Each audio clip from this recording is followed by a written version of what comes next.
Welcome to Sportsbook Review. This is the Audible, 4 p.m. Eastern on Friday. We have Donnie, RightSide, and the Whale Camper joining us to break down these games. And there are edges.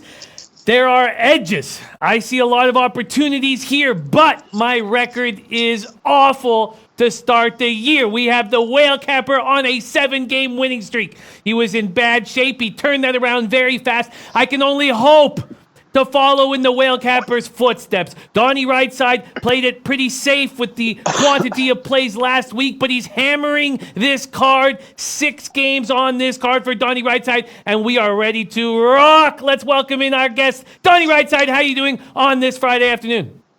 I love it, man. Football Friday. We got a lot to go over today. Practice reports are out. We'll have some fun mixing it up, set up the weekend. What's not to like about a Football Friday at Sportsbook Review, man? Let's get after it. Let's get after it. Let's welcome in the man who's hit 7 straight, including last night's Eagles plus 4.5. Whale Camper, I bet the smile on your face a little bit bigger than in recent weeks.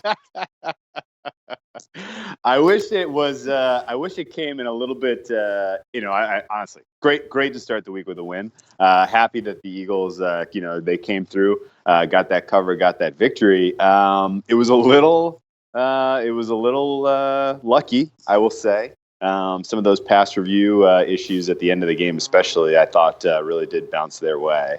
But always good to start the week with a win. And as you mentioned, man, it's great to dig yourself out of a hole. And here we sit back on level ground with a great feel for the league. And for you, Jimmy, the get back starts today. Yes, I hope so. I brought out the Warren Moon jersey. My guy, Warren Moon, winner of 5 Grey Cups with the Eskimos. I brought him out to give me the glory that I'm going to need. Let's start with the honesty and transparency. I'm not going to look, and I'm going to try not to dry heave. Let's show the records. Let's put the records up there. Oh, God. Oh, no. Oh, God. Oh, God. I said I wasn't going to dry heave, but look at that ROI. All right, there it is. That's about as ugly as it gets. Let's shout out all the campers in the chat. We got Alex Ramirez in the house, says I'm the first one. Great hustle, Alex Ramirez. We got Rem Most, says normally watch the show later on in the day. Weekend, nice to be here live. Great to have you, Rem Most, my guy. Robert Weimer said just finished listening to the new Tool, which rocks. All pumped up to get this cash this weekend. Robert Weimer ready to go. Drew Barron, Macaroon 99. We got Craig 77 in the house. Says good day, Jimmy, Donnie, Whale Camper. Looking forward to your breakdown of this weekend's game. We got my guy Tapio. Tapio says Friday Audible, good way to start the weekend. Taylor H says favorite show, let's go. Eddie Euler in the house. Omar Ahmed says what up, Jimmy, love the show. Donnie road teams are now 3-1 on Thursday night, 2-1 on true Thursday night games. Robert Weimer, Eddie Euler, more faves. Comic Ricky, D-Tay, Doug's, Viper NB. There's Flash in the house. Gordon Watson, Capper John. What a great group. Eddie Euler says, Jimmy, we will kill NHL to make up for these other sports. Come on. Both the last 2 years, I started out slowly, ended up healthy in plus units. We're gonna take care of this. It won't just be NHL that I need, but I am excited about NHL. I'm more excited about not having to cap baseball all day. All right, let's get started, guys. There's Randy Sims. There's Nasty Nate. Let's get after it. Capper John says you forgot the lucky marbles, Jimmy. I've got the only marbles I need. I've got them. They're here with me. They go everywhere I go. Let's start Panthers, Texans. Panthers, Texans. Don't forget, all of us are in the Pick 6 contest here at Sportsbook Review. And even if you haven't signed up yet, we give out $1,600 each and every week. Join in the contest. I'm going to put the link up first. Let's get this link going right now for the $50,000 Pick 6 contest. Come on, computer. Work with me here. Okay, it's a little slow. So let's talk about Panthers, Texans, and I'll put the link up in a second. All right. Panthers, Texans, Kyle Allen. Okay, here we got the link. Okay, here we go. Let me put this link here. Copy and paste. There we go. Jump into the Pick 6 contest. Jump in, please. Join us in the Pick 6 contest. We're all in it. Teddy Covers, Flash, everybody here in the chat. Get after it. And then let's go to SBR odds. at Sportsbook Review and go after this NFL card, starting with the Texans, spreads and totals. Here we go.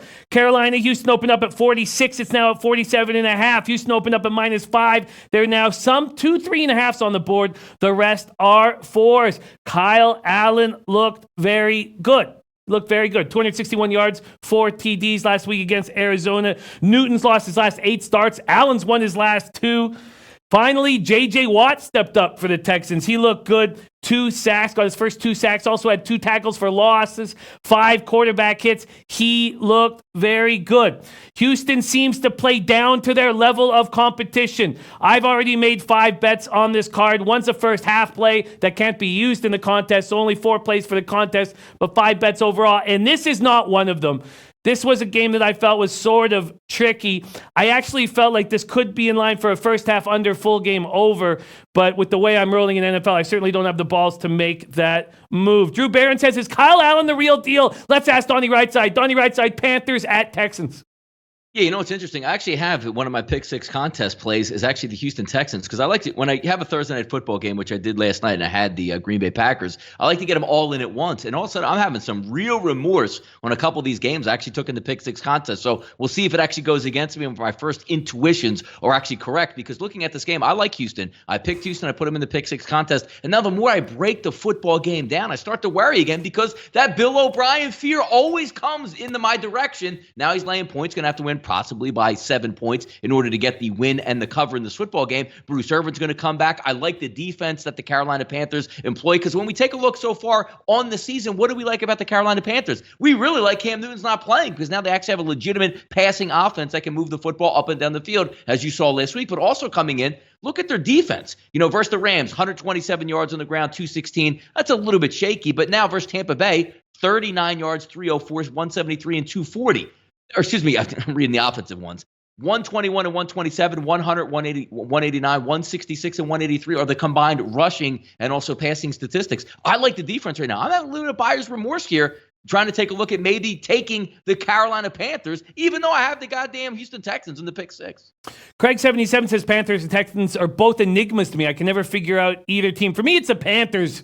Always the Panthers are tricky. What Kyle Allen has done is given them hope. Dennis Garcia says Allen played well last week, but it was Arizona. Agree, Houston plays to the level of competition. Pass. This is a game that makes me uncomfortable. And hearing Donnie having buyer's remorse makes me even more uncomfortable. Whale Capper, Panthers, Texans, do you have a move? I stayed away from this one, and largely because of the Bill O'Brien factor, because this is a look on the Texans or no look at all. And Kyle Allen, while he was a breath of fresh air for the Panthers in terms of his ability to effectively throw the ball, something that we have not seen Cam Newton do in the year 2019.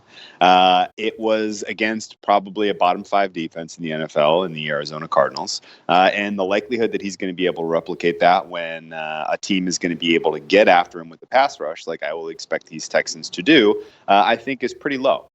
So I think the Texans really, they should be able to pick their number here. The question is just how many points is Bill O'Brien going to leave on the field? How many fourth and shorts deep in opponent's territory is he going to kick the field goal instead of just going for the jugular? And that's what you're going to have to do against this Panthers team, because we obviously know Riverboat Ron is going to take some chances. He's going to be going for it. He's going to be aggressive. And so this is a little bit of a coaching mismatch as far as I see it. More broadly, I think we have to start wondering how good these Texans are. You are seeing in the NFL to this point a huge disparity in terms of level of difficulty of opponents played.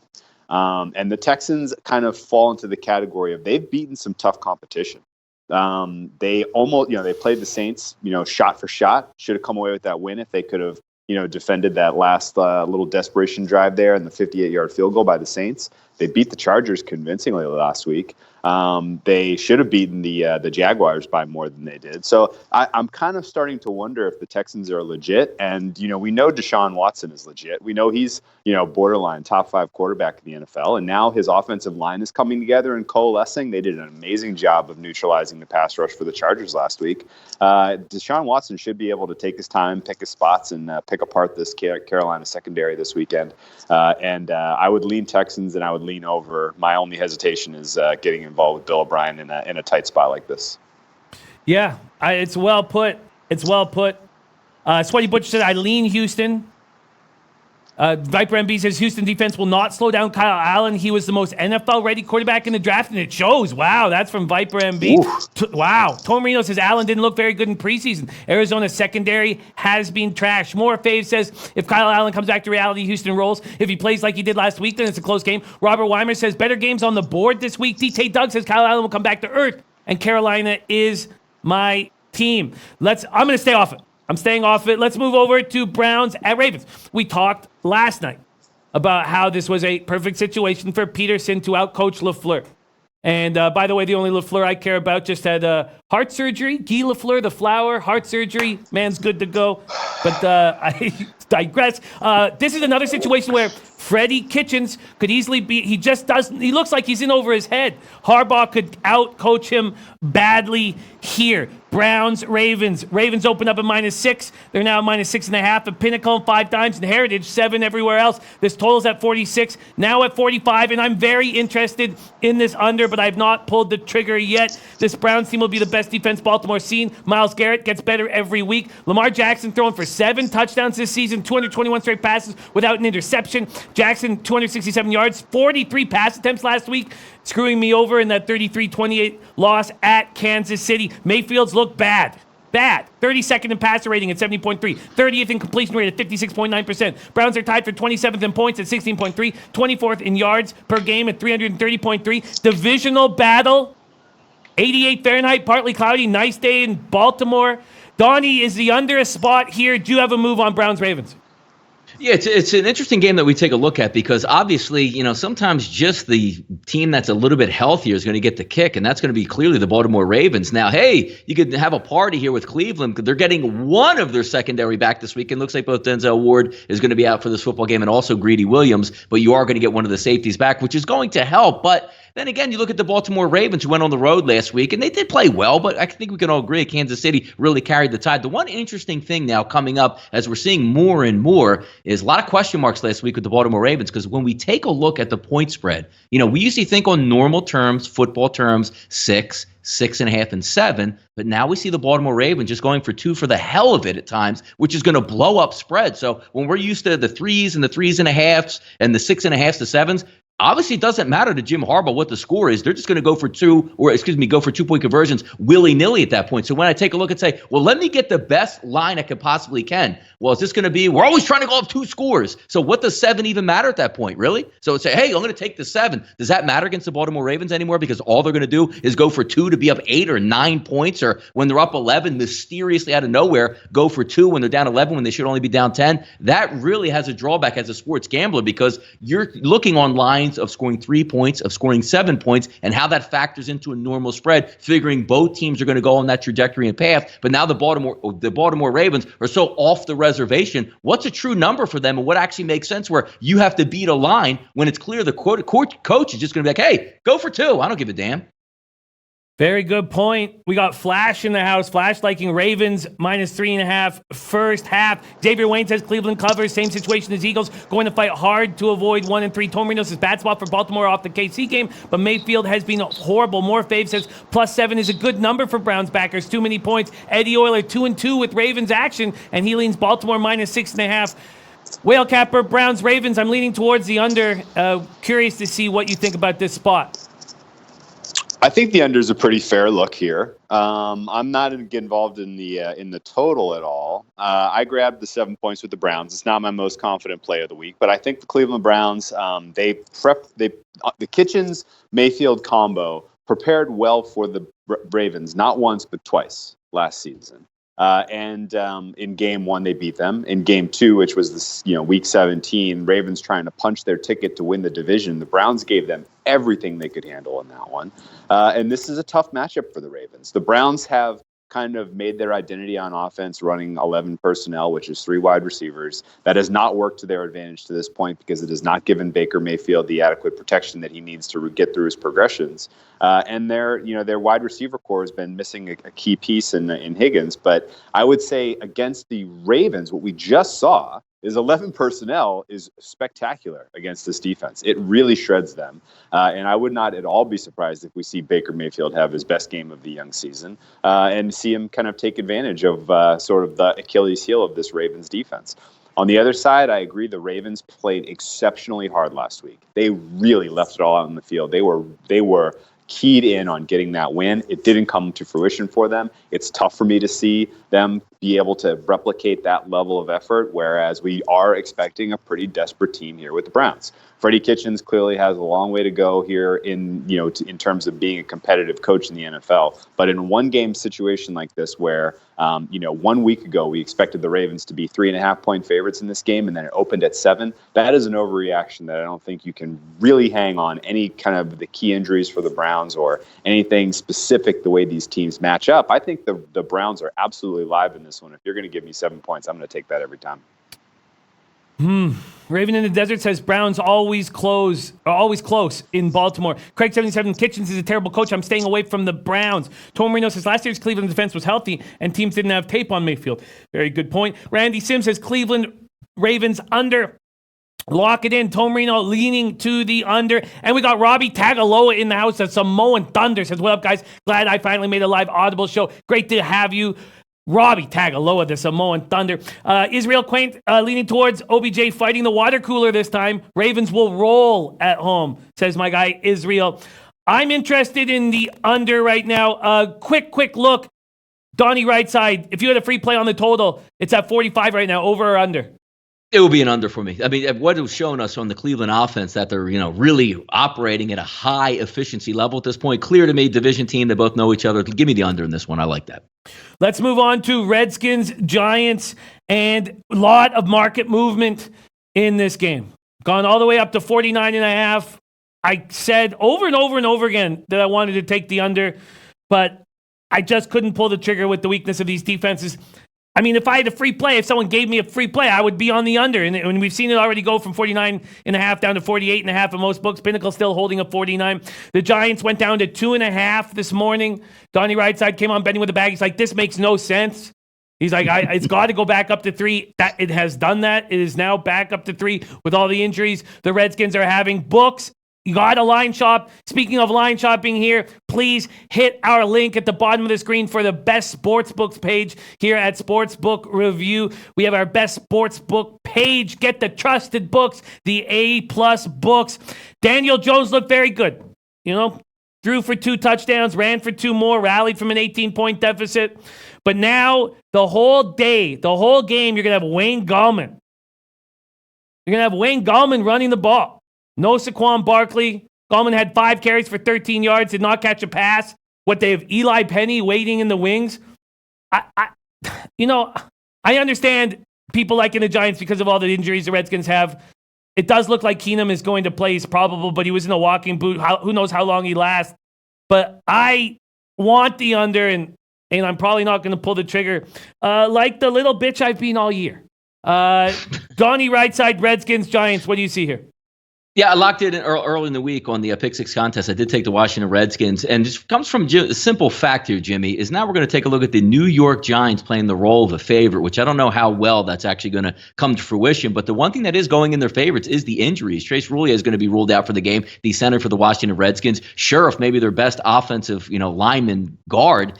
He's going to be a game-time decision. So you're going to tell me on a quick turnaround, I didn't practice all week, and I'm going to play on turf this weekend in an NFL game. He's probably not going to last that long, even if he does go. And the one weapon that you liked on this football team early in the season is McLaren at wide receiver. He's got a hamstring injury. Now, the latest beat reports coming out of Washington, he's going to give it a go Sunday. But as I always laugh at, the athletes never know their bodies. If I'm built on speed and quickness and shiftiness, the last thing I need is a hamstring injury. So if he goes and plays and he wants to open it up, on the 3rd play of the game for his streak, he'll probably be sitting on the bench the rest of the game, which leads me to believe Case Keenum's going to have to go on the road and win a football game. The one thing that I do like, as I said, is Washington how bad they are 0-3, they've really been tested. Now, the Giants step into a spot that says, hey, let's just see what happens out here. We're getting 6 points, 7 points. Now you're going to play the role of the favorites. You got to win and cover in order to get a ticket in this football game. Liked what I saw last week out of Danny Dimes out there running around and making plays late in the football game. They looked good on offense. The problem I have here with the Washington Redskins, which are going to try to find some offense, you can run on the Giants. We understand that. But if you're nicked up on the offensive line, that's going to hurt. How much yards can 40-year-old Adrian Peterson get against this football team? But it all boils down to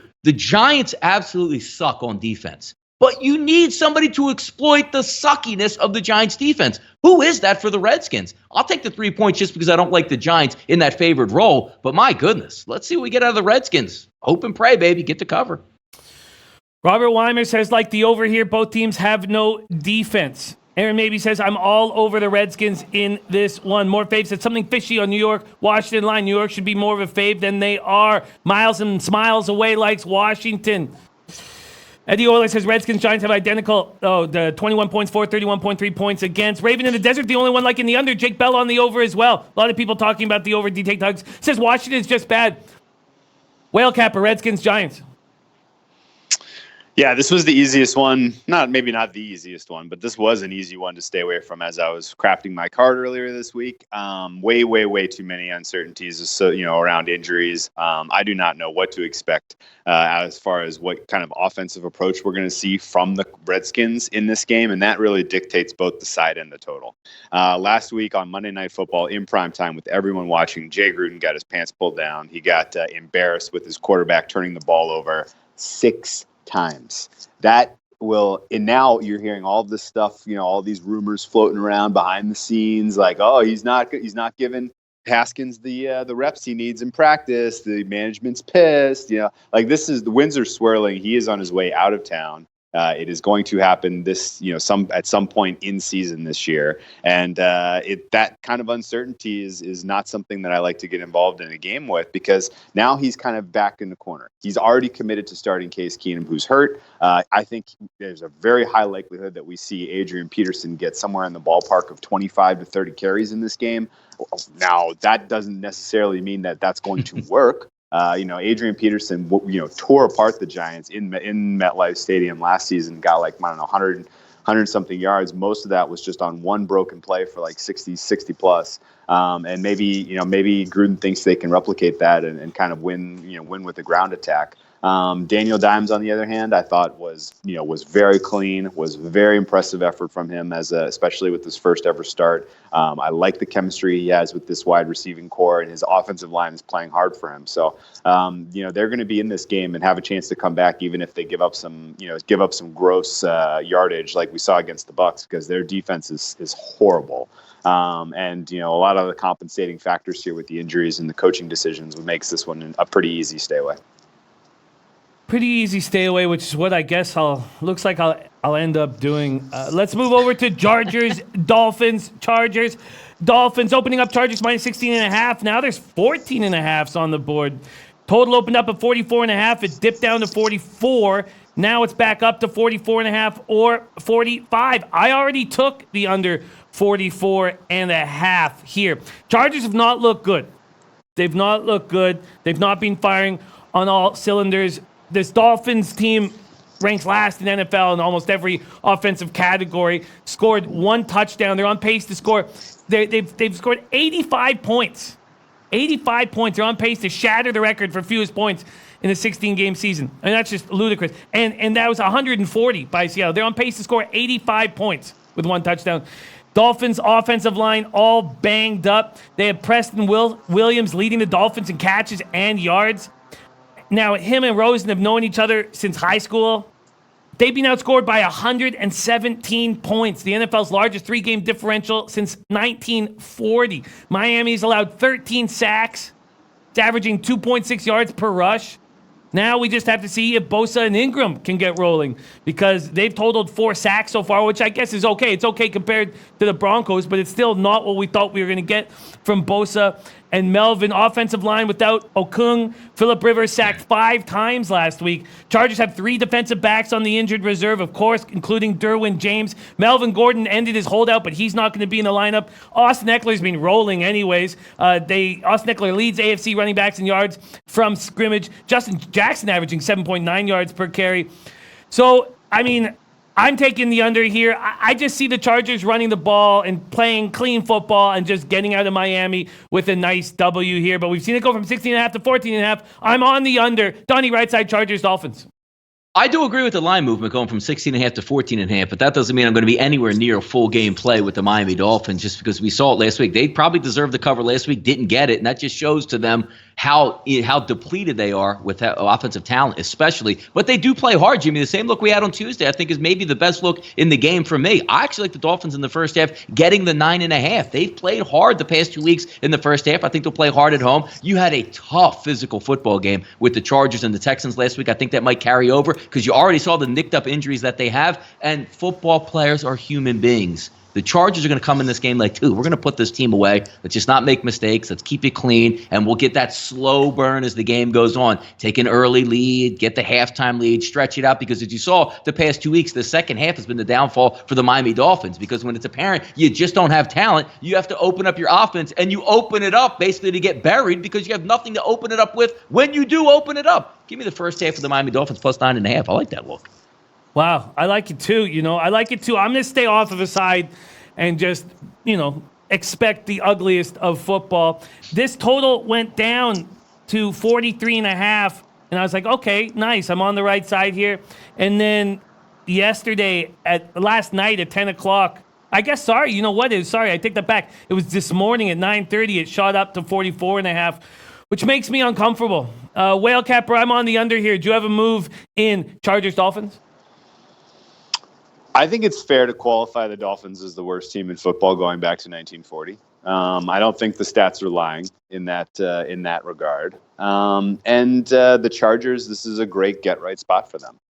Donnie's points about the Dolphins trying hard in the first half is very, very on the nose. They are absolutely giving it their effort out there. The problem is they stink.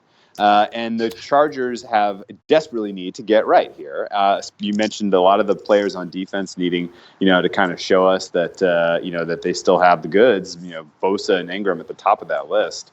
And I would expect that that's a pretty huge differentiating factor here for the Chargers, because this Dolphins offensive line is like a bunch of guys who played band in high school. Like they're not professional athletes. Like I don't know what this team thinks that they're doing. It's an embarrassment to the league, and I kind of refuse to handicap these games as long as they trot out this garbage. Yeah, I mean, I hear you. And I jumped on early on this under, and I'm going to be sweating buckets, drinking heavy on Sunday, watching this terrible football game. All right, let's move on to Raiders Colts. This is another move that I would like to take the Colts. But has this become a football team that we want to back as touchdown favorites? Because we certainly want to back them as dogs. Oakland, Indianapolis, this total opened up at 44.5. It's now at 44.5, still at Bet Online. 45 at Bookmaker, 45.5 everywhere else.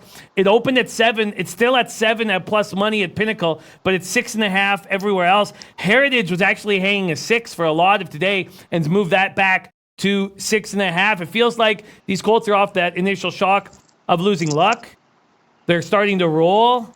But Tomarino Tomor said on Tuesday, he said, is this a look-ahead spot to the Chiefs next Sunday? We remember last year Raiders-Colts game, 42-28 shootout. This Raiders team was very good against the run early in the season and then got destroyed by Minnesota. 211 yards against the run they gave up last week. And now Marlon Mack, league's number 3 rusher, 4.9 yards per carry. This guy can roll. This guy can destroy this rush defense. Indy's defense heads in not looking like the juggernaut we expected it to, and we can say it's because of injuries. I mean, we got Malik Hooker out for more than a month. Darius Leonard still in concussion protocol. And Pierre Desir, we've been talking about all week whether or not he's going to play. Oakland's in this stretch, which is just ridiculous. 48 days between games at Oakland Coliseum, 4 road games, 1 off week in the trip to London. This is the second of 5 straight games that start at 10 a.m. Pacific time. Oakland's lost 7 straight in this early Sunday time slot. Sure, I lean to the Colts. That's an easy thing to say. I lean to the Colts, but I don't think I want them as favorites. Donnie RightSide, or as big favorites, I should say. Donnie RightSide, Raiders Colts. No, it's a pretty good point. Looking maybe ahead a little bit towards next week, they're still a really good football team, the Colts. And even with the banged up injuries that they have, they should be able to put away the Oakland Raiders. But I got to say, are we going to really put, some of our guys like T.Y. Hilton out there? Because he played on one leg last year and was tremendous. And all they want to do is keep this guy healthy for the stretch run. And he's already banged up with a quad. Now, he probably will gut it out and probably go. How much we'll see, we don't know. But you should be able to win this football game if you're the Colts. But you bring up that same point, Jimmy. It's not about the Colts winning. It's not about, hey, 2.5, 3.5. Let's go out there and win the football game like we were looking at last week versus the Atlanta Falcons. This is not nearly as good a team as the Atlanta Falcons because, the Raiders just aren't that good to begin with, and they're going to start that swoon of being on the road and nothing's going to matter. And before their head spins, they're going to have 6 to 7 losses probably matched up versus 1 win. But we're handicappers, we're gamblers. We want to know what's going to take place against the line. Trying to take all week long, Jimmy, to build a case for the Oakland Raiders. I'm not going to put any money on this game myself, but just looking at it just from a betting perspective, saying, you know what, let me handicap this game to see what the plus and minuses would be. I don't think the Oakland Raiders are very good, but the counterpoint is that can they get beat by a touchdown in this football game? Can they hang around? Can they possibly come through the back door when the game doesn't matter in the second half? What am I getting at a T.Y. Hilton? Because if we have one of those things where it says, you already saw the beat writers coming out with Indianapolis saying, hey, game time decision for T.Y. Hilton. If he's out, that might be a big benefactor there if you want to take the Oakland Raiders, because now it changes the game plan. It says, more methodical, which means less possessions in the football game, a chance to keep it close. So if we're taking a look even at the over-under in this football game, set at 45, if I got no T.Y. Hilton to stretch the field, this might be a little bit of a slug out here where maybe the Colts win in a close one. That's an interesting call. If T.Y. Hilton's not in, this 45.5 certainly won't stay there. Under 49.5 has got to be a lean, expecting him not to be in the lineup. Let's see what Whale Capper has to say about this Raiders-Colts, Whale Capper. Well, the Raiders are making some pretty horrific organizational decisions, flying back and forth across the country before, again, now next week flying to London. This kind of wear and tear and travel early in the season is very detrimental in terms of performance. So I'm not expecting the Raiders to look good or sharp or competitive in this game really at all. If we had a fully healthy defensive complement out there for the Colts, if Leonard and Hooker were playing, this was an easy spot to back the Colts. I think you pretty much see a rerun of what we saw last week where Minnesota dictated that from whistle to whistle. This is a Colts team that I think is, they're so well coached, they're well rostered, top to bottom, that when they go up against these inferior organizations like the Raiders, they're going to beat them. The question is they're going to get a win. It's not clear to me that they're for sure going to win by more than 7, given their situation right now. We're looking a little bit ahead to this Kansas City matchup next week, combined with some of the injuries they're nursing. So I would expect the Colts to cover in this spot, but I'm not getting involved personally. I don't know, man. John Gruden doesn't have the goods. I think it's time to let both the Grudens find new occupations, because NFL coaching isn't working out for these guys. Yeah, when they move to Vegas, I'll throw on a ski mask and give him the old Nancy Kerrigan. That's about all I can do to Gruden, because he's got that long-term contract. Whale Capper, free play on the total, 45.5. Let's say at 45, free play on the total. What's your move? I'm probably looking for the over here. I think Indianapolis is not pushing the ball. They're not, they're not trying to hit you downfield. They're not trying to hit home runs. That said, they're going to be able to have some methodical drives in this first half and put up touchdowns, not score field goals. And that sets up a scenario where, Oakland's looking up, down multiple scores, and they just have to open it up and chuck it. And with a little bit of limitations in who the Colts are going to have out there in their secondary, I think you could see some garbage time points here scored by the Raiders, which would lean me to bet the over. Comic Ricky also liking the over. Flash is on Colts halftime, full-time. Tormino says Raiders are bad but not horrible. Tough matchup against Minnesota last week. Greg Sherman says Gruden needs to go back to TV. Oh, man. Bennett's Money says Raiders make bench warmers look like Pro Bowlers, and that's coming from a Raider fan.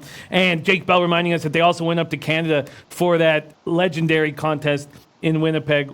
Oh, God, I was ashamed of everything that happened up there in Canada. Okay, let's move to a game I've got 2 bets on, and it's my 2-unit play in the Pick 6 contest, and that's Chiefs-Lions. I'm on the over 53.5. I got it at minus 114. In the contest, I couldn't catch the 53.5. I got it at 54, and I bet it at 54 too, but I made it an official play on the show when it was at 53.5 minus 114. I also made a move, and I can't use this in the contest, on the Chiefs first half -3.5. Chiefs offense is unstoppable. We know that Tyreek's out, and they just haven't skipped a beat. The question is, how good are the Lions? How good are the Lions? And after watching the Eagles beat the Packers last week, you have to think this is a pretty good team. Can they go score for score with the Chiefs? Is Patricia going to try to do what Belichick did to beat the Chiefs in the playoffs last year? That's the question. Mahomes, first player in league history to have 350 yards passing, 3 touchdown passes without an interception in 3 straight games. In his first 20 starts, he's a league record 13 300-yard games. But the elephant in the room is Kansas City's defense. League high 6.2 yards per carry. They're giving up nearly 140 rushing yards per game. Detroit has weapons. And from the offensive line perspective from the Lions, Stafford gets sacked 3 times in week 1 and has not been sacked since. I have some fear about a backdoor cover because I watched it happen to me last week. So I'm going to stick with the first half and see if the Lions can keep up with the Chiefs quick. Indoors. And I'm on the over 53.5. Donnie, right side, Chiefs, Lions. Yeah, I'm going to be super square in this football game, Jimmy. It would be the Chiefs or nobody for me here if we're going to keep it at 6.5, 6 in that range. Nothing has shown from the Kansas City perspective that they're going to come in here and lay an egg, or they're looking forward to another game. Obviously, besides this one, they're just completely talented on offense. They're running an unbelievable system that in their first 3 games haven't even really been tested. You're talking about some really good football organizations defensively that they've been able to beat up. And what are we actually getting from the Detroit Lions? Because one of the bigger injuries that they have, Mike Daniels, going to sit this one out. One of their guys they were banking on that clogged the middle. So now if we take a look and say, all right, what does Detroit really do good? Well, they have a pretty good quarterback in Matthew Stafford, who actually popped up on the injury report today with a questionable tag because of a hip injury. That's going to be a little bit of a problem heading into this weekend. But even if you take last week and you say, well, what did they do against the Eagles? The Eagles had no weapons on offense. The Eagles fumbled at will in that football game. The Eagles gave up a kick return touchdown in that football game, dropping the football left and right and fumbling, again, even at the wide receiver position with Nelson Aguilar.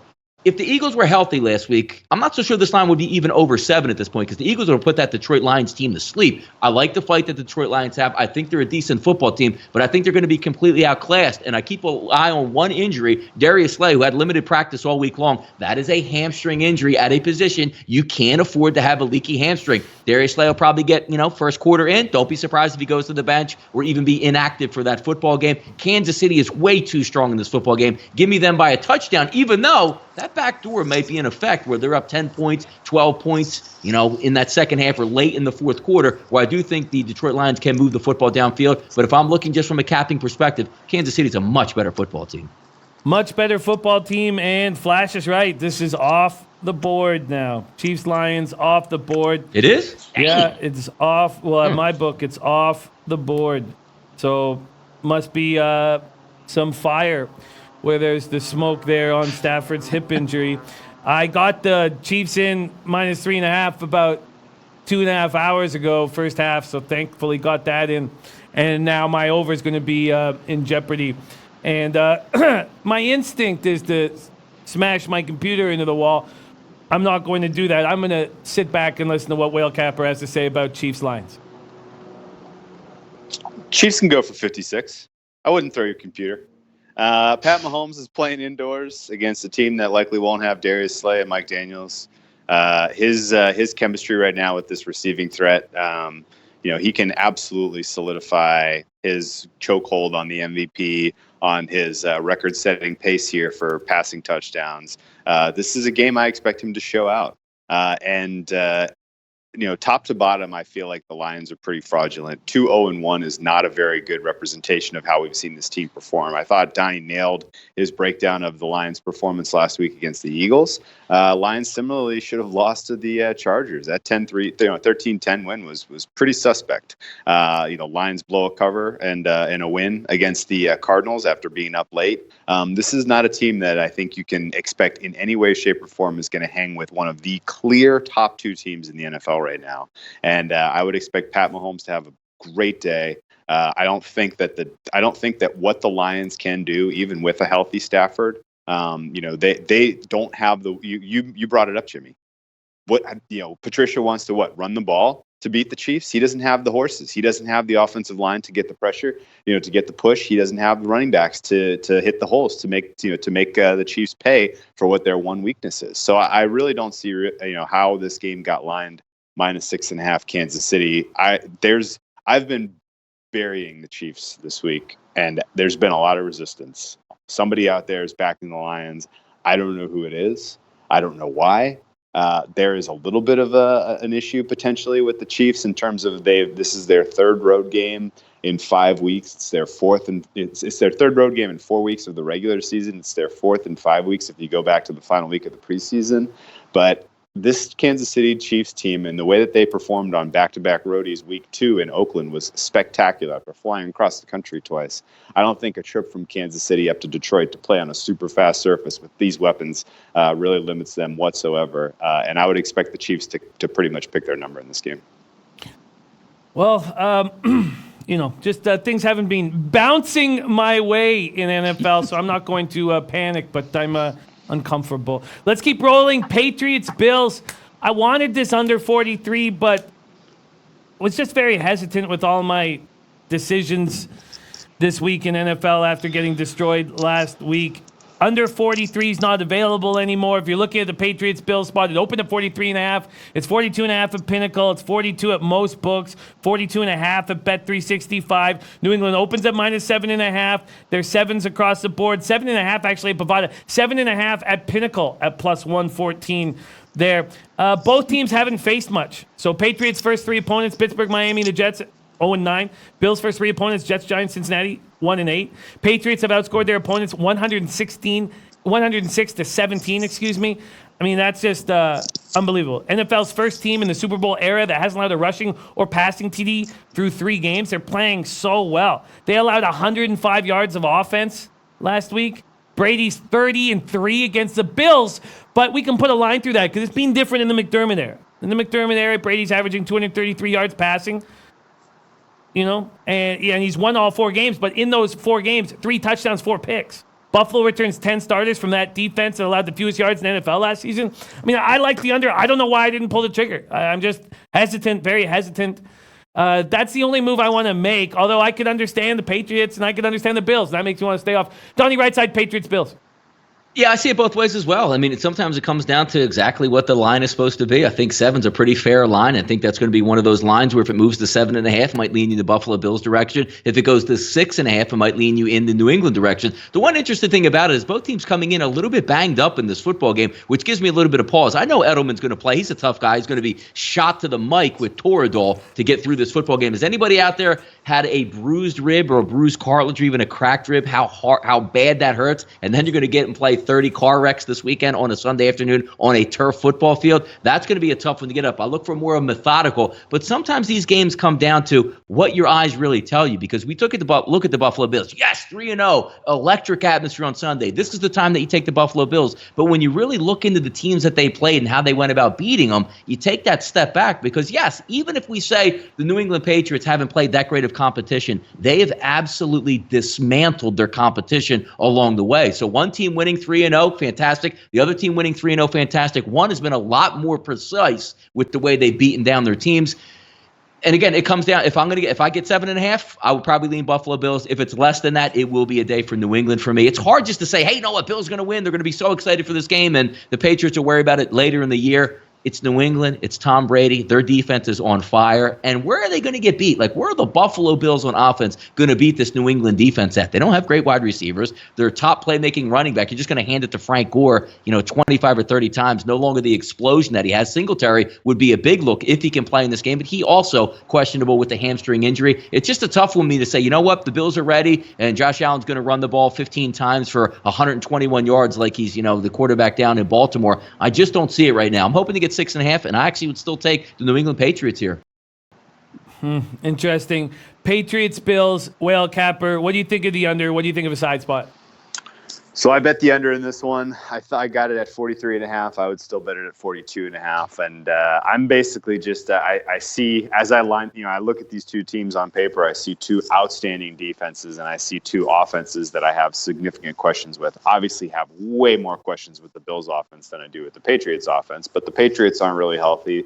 They don't have continuity in their offensive line, and we haven't seen really great chemistry with Brady and this wide receiving core at this point this season. So I would think the under here is a pretty solid look. The Bills, I will give them some credit. They're going to make the playoffs. They're going to be a wild card team. This is your 5 seed in the AFC playoffs, guys.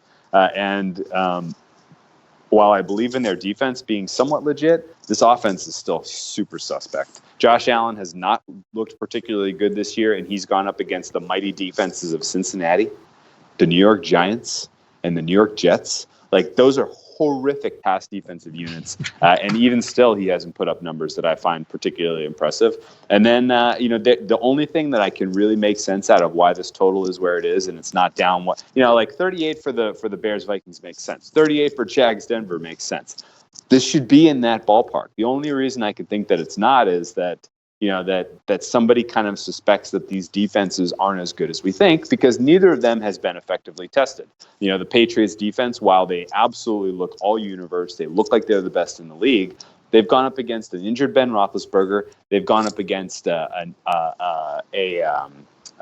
Fitzpatrick, and they've gone up against Luke Falk. That is not a triumvirate that strikes fear in the heart of any defense, let alone a Patriots defense who's gone up against Super Bowl quarterback. So it's there may be some growing pains there, but still it's very tough for me to see that Josh Allen is the guy that punishes this unit.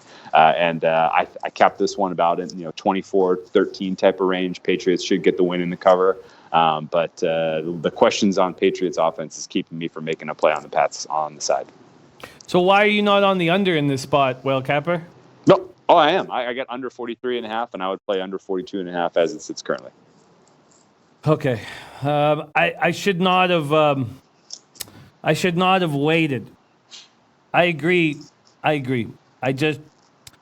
I absolutely agree, and I'm going to lock it in now. I'm going to lock in the 42.5 while I have that opportunity here. Lock in the 42.5 here. Patriots, Bills. Under 42.5, there's a minus 110. That's at Will Hill, Bet365, Intertops, and Bookmaker. Under 42.5 at minus 110. And when this lands on 43, you guys will have an idea of what I'll be doing. All right, Titans-Falcons. Let's move on. Titans-Falcons. I've heard a lot of people backing these Falcons, and I just can't do it. The Titans always get me when they are a road dog, and it makes me just want to stay off. This total's been at 46. It's been stuck at 46 for a long time, and the Falcons open up at -5 and then -4, and now we have 3.5s all over the board. Look, around 3.5, 3, I get it. If it goes down to 3, I'll take it. But I don't know if I can make a move here. Ryan, 6 picks already. -4 turnover differential. Looking bad. Mariota, no picks, but he's throwing 1 TD. Titans have allowed 17 sacks. Sucks that we have to see Kamal Ishmael instead of Keanu Neal. It's just a big loss for the Falcons, second year in a row to not have Keanu Neal. Titans had the second best defense last season in the red zone. They gave up touchdowns 44.7% of those times. This year, 6 out of 7 chances they've given up TDs. At this point, I'm staying off this spot. Brendan W. says Falcons roll here. Mama Jones says Falcons kill this team. Aaron Maybe says Titans are my play here, Jimmy. The Sport says Titans are in turmoil. Oh, man. Prince of the City says they do get you in the drink hole, Jimmy. They do. The Titans always seem to get me. Donnie, RightSide, Titans, Falcons.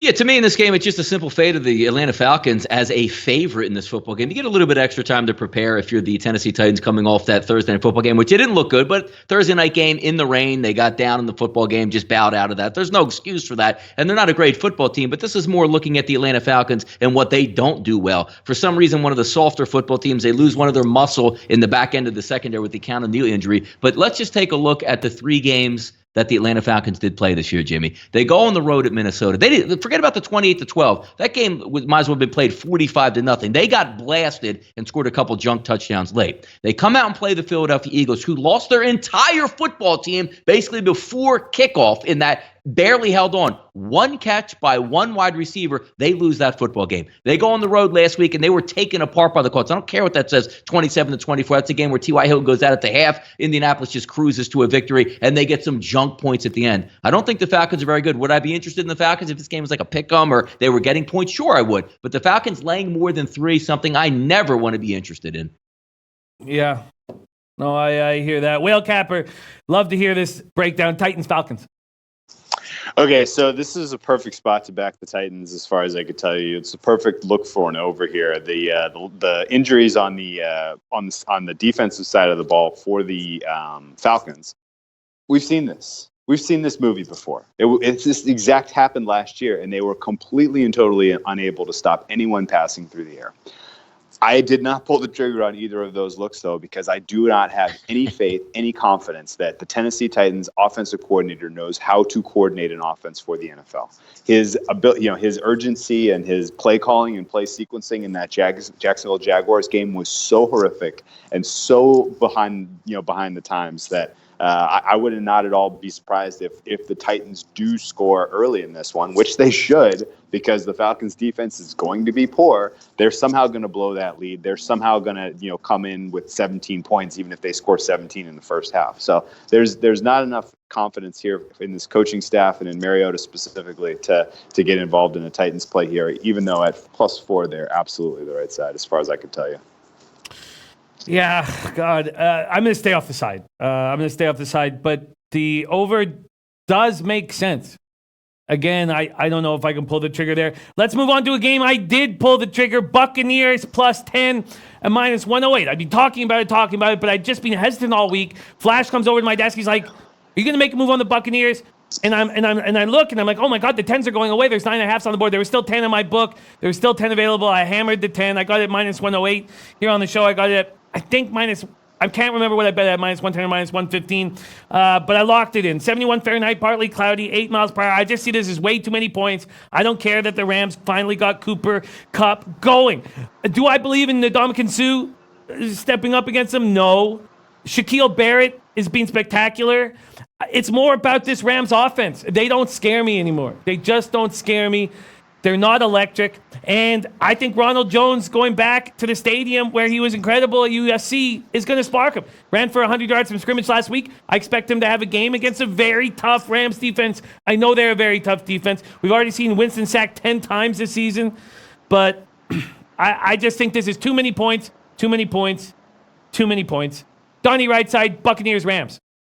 Yeah, look, the market agrees with you, Jimmy, and so do I, because it comes down to, it's not really the cap on can Tampa Bay go in here and win this football game. It's how many points can the actual offense score for the Los Angeles Rams, because watching Jared Goff, he should be way better at this point. You have an elite play call. You got a good offensive line, good running backs, and a healthy set of wide receivers. You should be able to take the top off of this Tampa Bay Buccaneers defense the same way that the Giants, with half the talent, were able to do. But it just comes out. How many times can we see Jared Goff in the pocket hold the football too long? Jared Goff roll out of the pocket and miss wide open crossing patterns 15 to 20 yards down the field. Until he starts to do that, I'm not really going to be interested in backing the Los Angeles Rams with anything above a touchdown this football game. What you do get back on your side, Godwin looks like he is going to give it a go for Tampa Bay, which is great. So now you can't just roll your coverage over to Mike Evans. The only problem I have here, and sometimes it comes back to what Jameis Winston are we going to get in this football game, the one that they let him freewheel and deal in the first half and put up ungodly numbers versus the Giants, or is it the one that throws the interception with about 11 minutes to go in the fourth quarter and Bruce Arians and Byron Leftwich go, you know what, don't let this guy throw it again. He's going to lose the football game for us. That's the tough one. And also, I always like to dip into when you're dealing with a point spread, 9.5, 10 in that type of range, you want to have the ability to say, you know what, this offense, is it good enough where if they're down 14 points and the other defense says, go ahead, you have 2 minutes, walk it down the football field and score. They already had one of those scenarios this year versus the San Francisco 49ers, and Jameis Winston came up horrific on that final drive when the only thing that mattered was his scoring a touchdown to get that total to push it over the number. They didn't do it there. That only gives me pause in this game, but looking at the total itself, I lean towards the under here, Jimmy. I think you're on the right side on that one.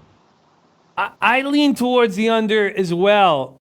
And, if we could just make bets with no consequences, I would be on the under here. But I have hesitation. I have hesitation in any game that Winston plays in. But I definitely lean under. I definitely lean under. It's one of the looks that I might add. Let's hear what Whale Cap Price to say. Buccaneers, Rams.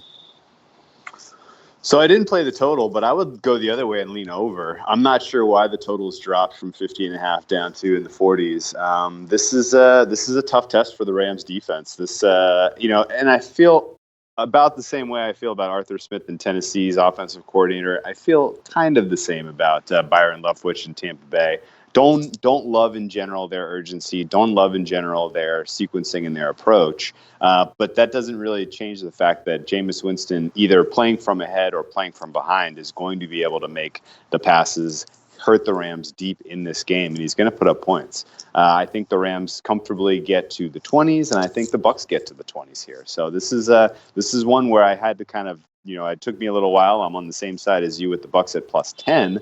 And I think they are pretty competitive in this spot. To a degree, you could see the Rams looking ahead a little bit to Thursday night. They've already, in some of the media, they've already been talking about Thursday, which is always kind of a sign that the coaching staff may be a little bifurcated in terms of how they're approaching the week in terms of preparation. So it's potential that you could see some Rams just try to get it done with as little as possible here. But I'm not sure that's an approach I would take into this game because the Bucs are scary. The Bucs are dangerous, and the Bucs are going to be pissed. They blew that game last week that was in their hand. It wouldn't surprise me at all if you see a pretty motivated effort out of this unit on Sunday. I agree. It's just too many points, and the Rams have shown us, even getting Cooper Kupp going, that they're not a juggernaut offense. They're a juggernaut defense. All right, let's keep rolling. Seahawks, Cardinals. Let's say what we have at sportsbookreview.com here. Open at -4, now 5s and 5.5s. Total open up at 47, now 48s, 148.5. Seahawks could easily be 0-3. They've been underwhelming. Russell Wilson on an island by himself. Now, Metcalf is struggling with press coverage. I still think he's going to be good. It's too bad that Patrick Peterson isn't here. I don't care how much better the Seahawks are than the Cardinals, because we've watched this year after year after year after year. The Cardinals play the Seahawks tough. Now, will that continue with Kingsbury? I don't know. But it always was there with Arians. Murray's been sacked 16 times. We have a Cardinals team without Peterson or Robert Alford. They're both starting cornerbacks. Wilson's been so good. 901 yards, 7 touchdowns, no picks, 71% completion rate. Chris Carson's been awful, 3 fumbles. Is Rashad Penny the answer? He's healthy after missing last week with a hamstring strain, and I've pretty much given up on Rashad Penny. It'd be interesting to see if he could step up for a second.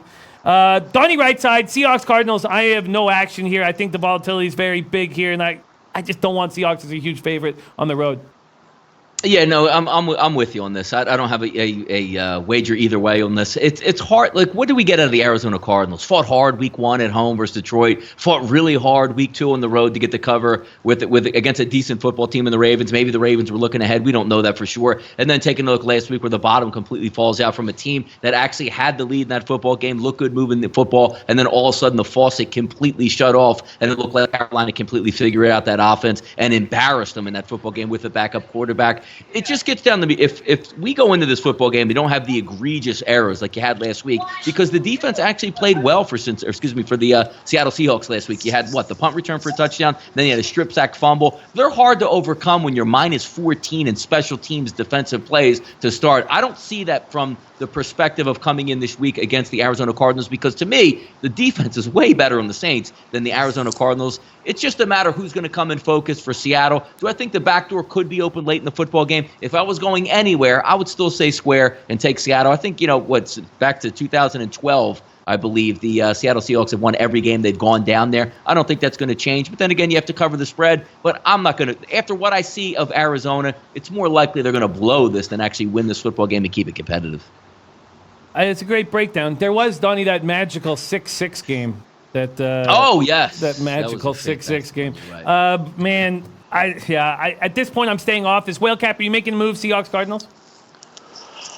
Oh my gosh, that 6-6 game just brought back so many memories. Oh my goodness, that was a Sunday night football game. I think I had a 100-1 ticket that no touchdown would be scored in that game. and David Johnson got tackled on like the 1-inch line. That was one of the most ridiculous games I think I've ever seen in the NFL. Both teams missing field goals and over. Oh, that was great, incredible. All right, I actually can't really make much of either of these teams. I don't trust the Cardinals at all. I think anyone with the Cardinals under 5-win ticket is in very good shape. I don't think this team is getting to 3 wins, let alone 5. And I think the Seahawks need a get-right spot here. They completely underwhelmed in that last game against the Saints. They got out-coached, they got outplayed in all 3 phases of the game, it felt like. And I wouldn't be surprised if you see a little bit more motivated unit, a little bit more energy and effort out there, and they should cover this spread. I just am not going to get involved with the Seahawks needing to cover points on the road when so much of their offensive identity is tied up in forcing the run and that's not how you beat this Cardinals team. If they're a little bit frisky, if they're a little dynamic, if they game plan specifically for the Cardinals, they're doing, play action nonstop in this game, and they're just going to shred the Cardinals. But I don't think that that their coaching staff has the goods to figure that out based on what we've seen from them over the last 2 seasons. So this was a stay away for me, but I would lean Seattle, and I would lean the under because I think the Seattle defense should be able to put a little bit of a hurting on Kyler Murray, given that they can now rush the passer, and this offensive line for the Cardinals is pretty poor. Miles and Smiles away says Seattle will win. They laid an egg last week at home. Craig77 says Cards suck. Riku Roxa says only 5 points is a steal. Seahawks -5. Dennis Garcia says both teams should move the ball. Lean towards the over. Let's move over to Vikings Bears. Scattered thunderstorms. I've got to follow up on that.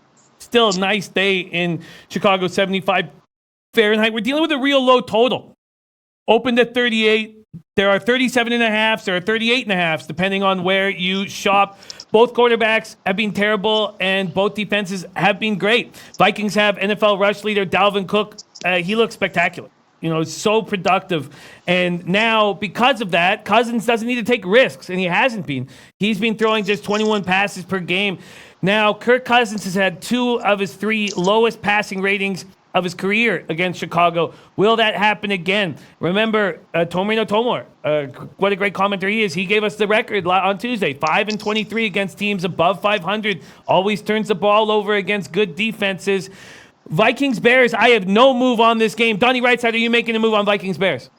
I actually do have a move on. I took the Chicago Bears, but only because I got a pretty good number there in the Pick 6 contest, laying -1.5 at home. So basically a coin flip type game. I'll lean on the Chicago Bears in this one. But hey, if you got Mitchell Trubisky, he's got 3 touchdown passes on the season. Well, the only guy that caught those passes will not be playing in this football game. So this is a battle of attrition. 2 elite defenses, 2 teams that coming in, good defensive coordinators, good prospects out there, and 2 quarterbacks that are scared to death of playing elite defenses. So that leaves on the field, well, who's going to make the plays at it? If we're just looking at playmakers and what you think is going to take place, doesn't it make sense? Like, Stephon Diggs, Adam Thielen, you have a good running back in Dalvin Cook. That should make the difference. But then again, you're taking a dome team going outdoors that's used to playing on turf and going to play on grass in a hostile environment. It's just a product of a line that I got. I like the 1.5. I think the Bears can pull it out. But my goodness, betting on either one of these quarterbacks got to be bad for your health.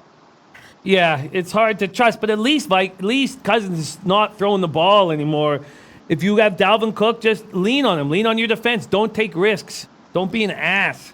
Whale Capper, Vikings, Bears. So I was leaning Vikings all week, and I was like, God, they're the better team. They got more weapons. I believe a little bit more in Cousins than I believe in Mitch, and I couldn't pull the trigger on it just because of how poor Minnesota tends to play in Chicago, and about how that Chicago defense really came to play on Monday Night Football. And if they bring that level of intensity again, then Minnesota's in deep trouble. And now hearing Donnie is on the Bears, I think I made a great decision because, as seasoned viewers of the Audible will know, Donnie's read on the Bears is very strong. And when I went against him head-to-head, I think I backed the Vikings against the Bears in Soldier Field last year, and Donnie was super strong on the Bears. And I was like, oh, yeah, I'm going to get the better of you this time. But no. They were not competitive in that game. The Bears defense completely dictated at home. And I won't be surprised if that's the way this goes down. One of these two defenses will come up with a key turnover that gives them a short field where they can actually score some points. The question is, which defense, and that's a coin flip, so I'm going to stay away from this one.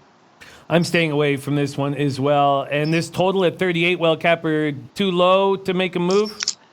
No, I think you can still bet under if you're feeling a little frisky. I think I would be more shocked if this game went over 30. If they're over 40 points in this game, that would be one of the bigger upsets of the week. Let's move on to another spot that I am on. Jaguars, Broncos. I did make a move on the Broncos. Now, it looks like Jalen Ramsey will be in the lineup, had the birth of his second child. That will help them, but I think this is a spot where Fangio gets his first win. I really do. I have no idea what's going on with Chubb and Von Miller, but I don't expect this to happen all year. I just don't. They're going to get rolling at some point, and this Mississippi mustache and Minshew mania is ludicrous to me. Now, I know they've had extra time to prepare. We just watched them go 22 for 25, 275 yards, 2 TDs, 88% completion, the highest in league history for any quarterback with at least 15 pass attempts while making his debut. Leads all NFL rookies with 5 TD throws, 110.6 passer rating. This story does not have a good ending. I do not believe in it. Broncos still don't have a sack or a takeaway. And Chubb and Miller have played 96% of their snaps. It's just not going to continue. Now, Broncos have beaten up the defensive backs. Callahan out for at least another month. Kareem Jackson, questionable. So we're going to see Duke Dawson Jr. I mean, could Minshew take advantage of that? I don't think he can. I'm on the Broncos -3. Fangio gets his first win. And I'm pretty confident in the spot. Donnie, right side, Jaguars, Broncos. Normally, I would look at this football game and be like, hey, no low scoring. It'll be a tough spot like what Minshew did. You're going to have some extra time to prepare. But I'm still in that old school thinking that, the rookie eventually catches up to himself, and especially when they play in tough environments. Because Will Capper will tell you, look, if you're not used to playing in elevation, regardless of being an 0-3 football team, that's going to be a packed stadium. They're going to be excited for football. It's going to be a loud environment. And as well, you're talking about guys their jobs are now on the line for the Denver Broncos. Are they going to turn over the staff? Am I going to lose my job as a starting quarterback at this point?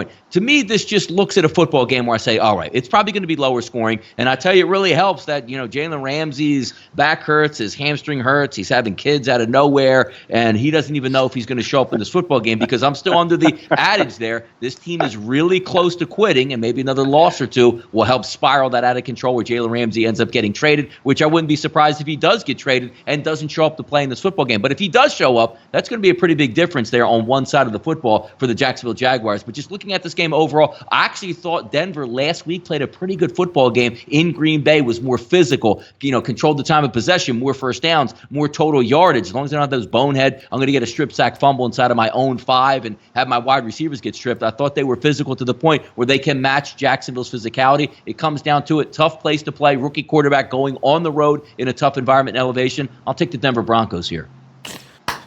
All right. Okay. Whale Capper, don't pop this balloon.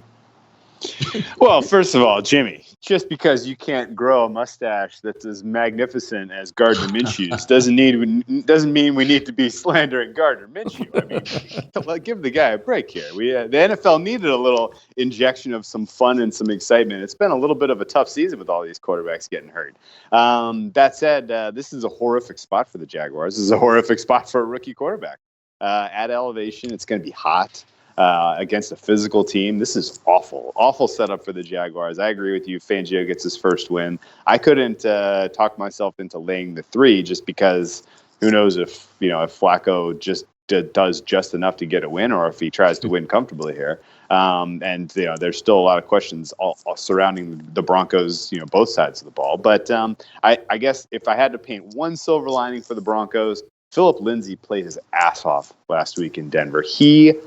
It looks hungry, still has the fire and competitiveness that you're looking for. And when you have an 0-3 team, you can rally around that kind of energy. So I would expect him to kind of be the leader on this, for this squad on Sunday as they get their first win. Al Mack says Jacksonville will win. I don't like seeing that. And we have Gas Station Sushi. So 2 great cappers on the Jags. Gas Station Sushi. Max bet on Jags and Bears money line. Viper MB leaning Denver. Muhammad Jones says this feels like a Broncos romp. We shall see. Let's talk about this Sunday nighter. Very exciting spot. Cowboys, Saints. Opened Dallas at -3.5, now -2.5. Although you can't get a 3 at plus money, this total opened up at 45.5 and is now at 47. Dallas's first real test of the season. It feels like they're riding high and believing the hype. And I guess New Orleans coming off such a big win too. It's a tricky spot, but this is one of those spots where you know that Sean Payton can outcoach Garrett, and Sean Payton can put together a game plan for Teddy Bridgewater. Currently, 2 NFL teams, Giants and Pittsburgh Steelers, have allowed more yards passing per game than the 301.7 allowed by New Orleans. And Dak Prescott, 920 yards, 9 touchdowns already this season. Amari Cooper and the group are 4th league-wide, 302 yards passing per game.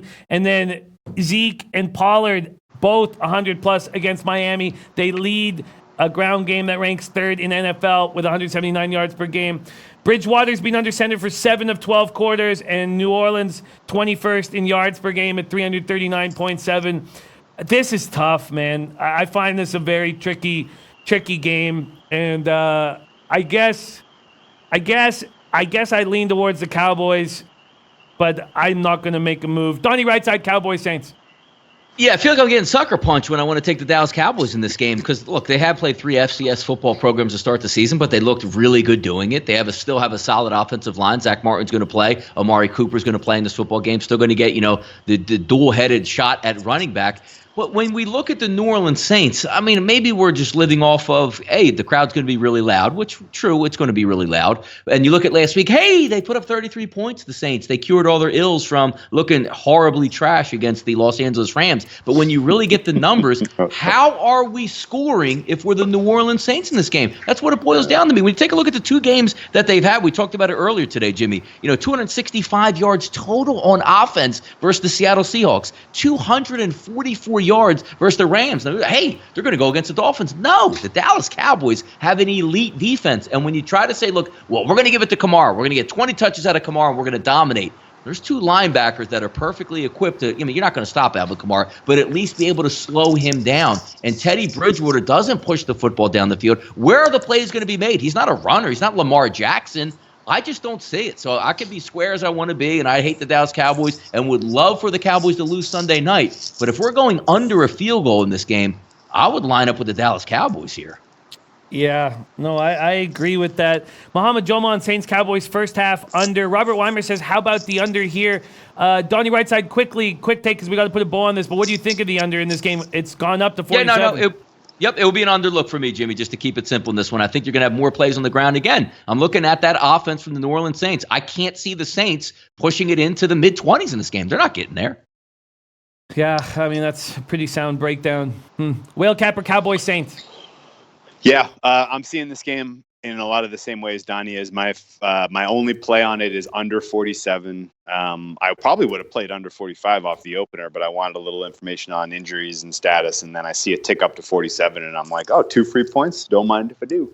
But this is a clear and obvious under spot for me because, number one, we have seen good play calling by the Cowboys. We've seen efficient offense. It's been impressive. Yet a lot of that has come on the back of them having 2 wide receivers in Cooper and Gallup who can create space, who can create separation, who can make Dak look like a damn good passer. Gallup's not going to be out there. You are relying entirely on a little bit of a banged-up Cooper, which is troublesome because you can put a guy like Lattimore and a guy like Williams on, and double-team him and take him out of a game to a degree, and then it just becomes, okay, well, if look A and look number one, if your primary receiving, plan isn't going for you, if you're the Cowboys, what next? They don't really have a whole lot else going for them in the passing game. So it's going to be a heavy dose of Zeke Elliott, a heavy dose of Tony Pollard kind of mixing it up out of the backfield, which, will shorten the game. The Saints, on the other hand, had a whole week of preparation in the West Coast to get ready for that Seahawks game. They came out and they looked spectacular in all 3 phases of the game. Oh, except Teddy Bridgewater. Still does not fit with what Sean Payton wants to do on offense. It is a complete mismatch, and they did not incorporate any wrinkles, anything fancy, anything special for him. They just basically let him, play check down Charlie out there. And if you're doing that against this Cowboys defense, which has some spectacular pieces at all 3 levels, then they're going to eat you alive. This sets up well for kind of a knockdown, drag out type of fight. I think the Cowboys get the win in the cover, but I think there's a greater edge to be played on the under. I like both those looks quite a bit. question. Almac says this should wind up at 48. Whale Capper, do you think this total could keep rising? I would be surprised. I think the Heat is gonna come in on the under. I mean, Sunday night games are a little bit tricky to evaluate the market anyway, because people are just, they're taking their winnings and they're hitting the board, or they're trying to make up if they have a bad day. So it kind of depends how the rest of the day goes Sunday, whether the market moves on volume to the over or under. But under 47 was a fine look, and I wouldn't be surprised if we start to see kind of influential pressure push this down at some point. Dav Fenn giving us a final score 31-17 says over. Eddie Euler says, remember last meeting, 13-10. Tormer says Cowboys have a big size advantage up front with their offensive line. Let's move on to the Monday night of the final game on this card. Bengals, Steelers. We will be live, the SBR live betting show this Monday night. We're going to go after it again. We had a lot of fun last Monday, so we'll be doing it again. Cincinnati, Pittsburgh will be going live at 7:15 Eastern time. This total opened at 43.5. It's going up. 44.5, 45. At one point I was kind of interested in the over, and then after talking with Donnie, I'm like, you know what, the under's got to be the play. And now it's going up even higher, so I'm not sure what to make of it. Open to -4.5 for the Steelers, now 3.5's on the board. The Bengals have lost 8 straight and 11 of 12 to these Steelers. Bengals are 6-15 in primetime games since 2011, 2-5 on Monday nights. In their 21-17 loss of Buffalo, they finally got the running game going a bit. Mixon 61 yards, caught 2 passes for 34 yards. Mixon came into the game averaging 1.6 yards per carry. Mason Rudolph got one huge throw against San Fran to amass 174 yards. Not showing much. Steelers need to run the ball. James Conner's got to run the ball behind that big line and take care of everything. Steelers are 0-3 team, and they're the only 0-3 team I think that can turn their season around. But I don't want them at 3.5. Donnie RightSide, Monday nighter, Bengals Steelers. Yeah, simple move for me here. Got a line of 4.5 in the pick six contest. Went with the Cincinnati Bengals in this one. It's just simple to me. If you have a trash offense and you're looking to win by more than a field goal, those two things don't compute, because when we look at the first 3 games of the season, that big bad offensive line, we're big and physical. We're Pittsburgh. We got running backs. We got Conrad in the backfield. 32 yards rushing opening night, 81 yards rushing game 2, 79 yards rushing week 3. We say, okay, well, maybe they were getting beat. Maybe they were opening up the passing game. Horrific, 160 yards in the air versus San Francisco, 180 versus Seattle. If you're going to be doing that type of things, I don't care how bad the defense is, you still have to be able to exploit it. And I can't keep getting back to last week's game when they played the 49ers. Hey, look, they went out and played well, 24-20. They could have won the football game. If the 49ers don't continually turn it over, they get beat by 28 points in that football game. Steelers are overrated right now. Until that number drops below 2.5, I want nothing to do with it. Give me the 4.5. I took it in the pick six contest. Bengals for me. Makes sense. Whale Capper, Monday nighter, Bengals Steelers. Again, on the same page here with Donnie. I think the Bengals are the right side. I thought the Steelers cover against the Niners was pretty questionable. I was on it, so I was thankful. But were it not for just a litany of sloppy play by the Niners and a bunch of turnovers, that was a clear double-digit win for the Niners in every other sense of the word. So Mason Rudolph was underwhelming. He had a couple, maybe one nice pass, and his receivers got some nice yards after the catch. I don't have a lot of confidence in him. This Steelers team, there's going to be a lot of pressure on them at home to get a win. While on the other side of the ball, the Bengals are going to do what they're going to do. There's a new staff in place. There's not a lot of pressure. Andy Dalton's probably done at the end of the season. That he's usually underperforms in primetime when he's under a lot of pressure, and this isn't one of those days. So I would expect to see a little bit more, variety, a little bit more interesting ways that the Bengals are attacking the Steelers in this one. I could see some offense in this game. I don't know that we know how good either offense really is. I think we know that the Steelers offense stinks, but I'm not sure we know that the Bengals offense is that bad. They've gone up against some really tough competition. They were on the road in a hostile environment in Seattle, almost got a win. They faced probably one of the better, if not the best, front seven in the league, in the Niners at home in week 2. And then they went up against the Bills in week 3. And yet in the second half of that game, they really discovered something on offense, and they almost stole a win.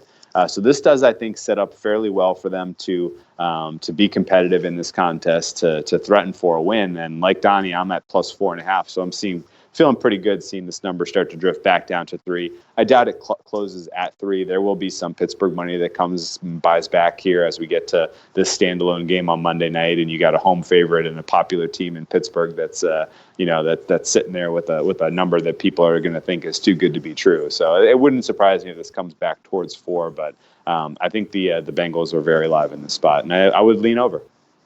Leaning over for Whale Capper, both Donnie RightSide, Whale Capper on the Bengals, and have a nice number in their pocket. There you have it. We've broken down each and every game on the board this weekend. Book it. Donnie RightSide, my guy, enjoy capping so much with you. Before Donnie RightSide says thank you to these great cappers in the chat and the great cappers watching at home, let's take a look, Rafa, at Donnie RightSide's action this week. Pop it up on the board. There it is. Broncos -3, Redskins +3, Bears -1.5, Bengals +4.5, and Texans -4. Donnie RightSide, it is a treat to roll with you. Any last words for the cappers that we hang with? I'm looking forward to it, man. Thanks for joining us once again on another good day here on the Audible. It's always fun. It's a great way to wrap it up because we're still excited for Sunday. I'll be on the closing line on Sunday having a lot of fun. A lot of you guys pop in the chat box. We'll do it all over again. But again, this is a perfect segment, man. Set it up Tuesday. Tee it up on Friday. Get busy over the weekend. Great show. I enjoy doing it every week. Time flies on the show. Having fun is what we do here, and I love it, man. It is very, very fun, and we love having the Whale Capper joining us on Fridays. Whale Capper, before you send off these great cappers in the chat, let's take a look at your action on this card. Rafa, will you pop Whale Capper's action up on the screen, please? There it is. Browns +7, Chiefs -6.5, New England Buffalo under 43.5, Buccaneers +10, Dallas New Orleans under 47, Bengals +3.5, and as always, he's finding the spots to get those plus lines to not be hammering juice, which is important. It's very, very important. He does it very well. Whale Capper, any last words for the great cappers in the chat? Yeah, last words I want to just point you at. Okay, so if you've kind of bought into some of my enthusiasm about the Ravens this year, and in the preseason we pitched them as the right look in the AFC North at 3-1, or I can't remember what we got, but it was in the 3-1 ballpark. It's time to think about getting a Browns ticket to go along with that. This is a decent buy low spot in the Browns. No one wants to be in bed with this team. Everybody thinks it's too early. They don't have it figured out. Baker Mayfield is trash. But they still have a very talented roster, and they're going to continue to get pieces back and get healthy. Their offensive line will gel. And if they get a win on Sunday, you're going to look up at those standings. It's going to be 2-2 tied at the top between the Ravens and the Browns. I think this is a 2-horse race. I think it will come down towards, to the last quarter of the season who wins. This may be the cheapest price you see for a while on the Browns, though. If you are like me and you're holding a nice fat ticket on the Ravens, I think you can pretty much put away at least 1 unit win if you complement that with the Browns ticket right now. Oh, that makes With that said, enjoy your weekend, everybody. Get outside, do something fun with the friends and family. Love having you guys as part of the show. It's probably one of the cooler things that we do in the sports media space is the interaction where you can come in and disagree with us or agree with us or make jokes or pitch angles. This is a great show, and we appreciate you guys tuning in live and being part of it. Well said, Whale Capper, and a good call on putting yourself in a can't-lose situation with big tickets in your pocket. Great stuff from the Whale Capper. And then, Rafa, let's pop up my action. You might want to take a picture of it just to fade away with what I've been doing. Chargers Miami under 44.5. KC Detroit over 53.5. Chiefs first half -3.5. Buccaneers +10. Broncos -3. And that's a winning card if I've ever seen one. I hope so because it's making it more and more difficult to show up at work every day. We have no show without the chat, you guys. Truly, it means everything to us. Your humor, your insights, just keeping us excited. Thank you for joining us each and every week. It means so much to us. On behalf of Donnie RightSide, the Whale Capper, myself, everybody at SBR, let's have a big weekend. And don't forget to hit our link at the bottom of the page to the best sports books page. Hit that link.